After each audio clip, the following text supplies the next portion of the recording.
এখন দেখছেন নিউজ বাংলা 1218 সংবাদ। জামাতের প্রতারণা নিয়ে মুখ খুললেন এবার নাহিদ ইসলাম। আরও থাকছে মূল প্রতিবেদনে।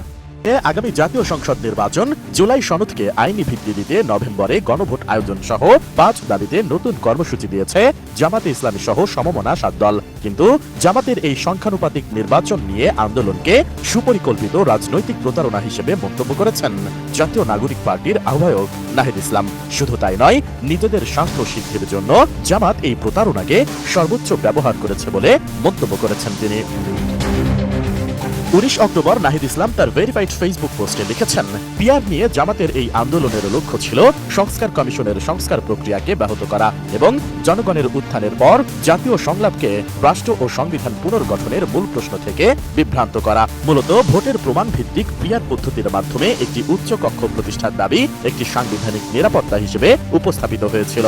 এর আশেপাশে একটি শক্তিশালী আন্দোলন গড়ে তোলার মাধ্যমে জুলাই সনদের আইনি কাঠামো প্রতিষ্ঠার লক্ষ্য ছিল। তবে জামাত ও তার সহযোগীরা এই এজেন্ডাকে জিম্মি করে এটিকে কেবল একটি কৌশলগত পিআর ইস্যুতে পরিণত করে। তারা নিজেদের স্বার্থ সিদ্ধির জন্য এটিকে ব্যবহার করে। তাদের উদ্দেশ্য কখনো সংস্কার নয়, বরং এটি ছিল কৌশলগত প্রভাব বিস্তার। নাহিদ ইসলাম তার পোস্টে আরো উল্লেখ করেন, জুলাই উত্থানের আগে অথবা পরে কখনোই সংস্কার সংলাপে অংশগ্রহণ করেননি জামাত। তারা কোনো মৌলিক প্রস্তাব, সাংবিধানিক দৃষ্টিভঙ্গি বা গণতান্ত্রিক প্রজাতন্ত্রের প্রতি কোনো অঙ্গীকার প্রদান করেনি। সংস্কার কমিশনের মধ্যে হঠাৎ তাদের সমর্থন ছিল বিশ্বাস বা দৃষ্টিভঙ্গির ফল নয়, বরং রাজনৈতিক ছদ্মবেশধারী হস্তক্ষেপ।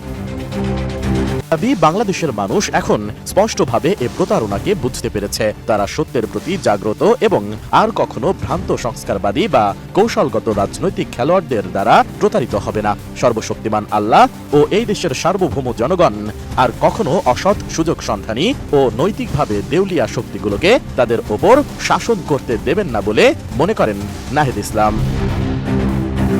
এদিকে এনসিপি নেতা নাহিদ ইসলামের এমন বক্তব্যের প্রতিক্রিয়া জানিয়েছেন বাংলাদেশ জামাতে ইসলামীর সহকারী সেক্রেটারি জেনারেল অ্যাডভোকেট এহসানুল মাহবুব জুবায়ের। 19 অক্টোবর তিনি সাংবাদিকদের বলেন, দায়িত্বশীল জায়গা থেকে নাহিদ ইসলামের পিআর নিয়ে জামাতে ইসলামের আন্দোলন ইস্যুতে এ ধরনের বক্তব্য অপ্রত্যাশিত ও অগ্রহণযোগ্য, যা কোনোভাবে সমর্থন করে না বাংলাদেশ জামাতে ইসলামী।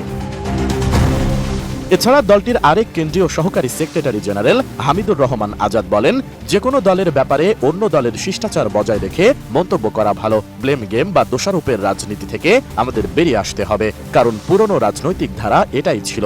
রাজনীতির সেই পুরনো ধারা থেকে বের হয়ে আমরা চেয়েছিলাম ব্লেম গেমের রাজনীতিকে বিদায় করতে। এরকম নিত্য নতুন আপডেট ভিডিও পেতে নিউজ বাংলা 1218 সাথে থাকুন। আপনাদের মতামত কমেন্ট বক্সে কমেন্ট করুন।